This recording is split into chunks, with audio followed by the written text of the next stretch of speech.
Hello, welcome to this week's edition of the Lost Tapes Review with your host Matthew Salzer. Today we will be going over the top 10 episodes of Lost Tapes Season 1. This is on the occasion of the fact that we have finally finished all of Season 1 with individual reviews, and this will be a continuation with the rest of the seasons going forward. Of note, because this is the only season with more than 10 episodes, I'm first going to have some honorable mentions.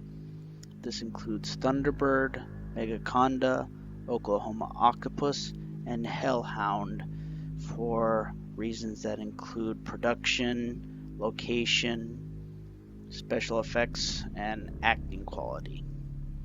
With that, here are the top 10 episodes of Lost Tapes Season 1. Number 10, Cave Demons. This episode just makes the list because of its use of Bronson Cave. Otherwise, it's really hard to see what all is going on.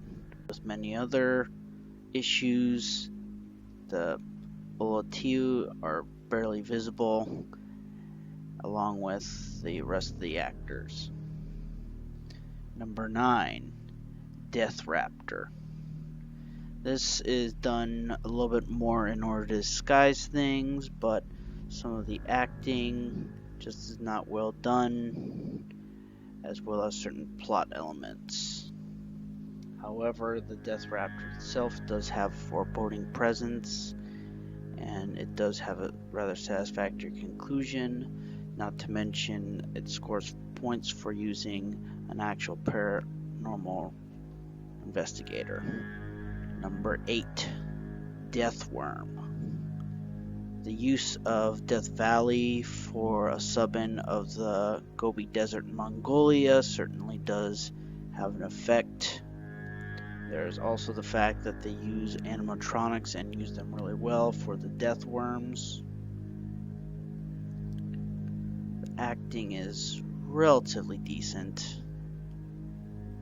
but overall it just doesn't seem to have that it factor. It just feels like there's something missing in it. Number 7, Mothman. This is the only episode that takes place in the past, and this would be a subject that would not be revisited again for the rest of the season. The acting is a tad bit overdramatic. It's best way to describe the reason why it's not higher on the list. Number 6, Skinwalker. Some of the elements are pretty good. The actual Skinwalker herself looks pretty creepy. However, elements such as the father and son being completely different accents, and the sheep being so far away from the house are just not there. There are several other elements though that do go well, such as the phasing. So obviously this is about the halfway point for the season. Number 5, Devil Dragon. The use of one actor and the use of the many plants for a substitute of the Northern Australian rainforest certainly does work well, as well as seeing some bones and the good makeup job to make the actor look like he is indeed getting infected works well as well. He also does a good job in terms of the acting. The only thing that draws back from that is the fact that the Devil Dragon is made to look like a Komodo dragon rather than the giant bus-sized creature that it was meant to be. But otherwise, it's of better quality. Number 4, Swamp Creature. Again, this is another one of those episodes that starts to work out very well. The use of their surroundings and the various other production seems to work out. as well as some use of some live animals, also the disguise and the shadow nature used for the actual swamp creature also works out.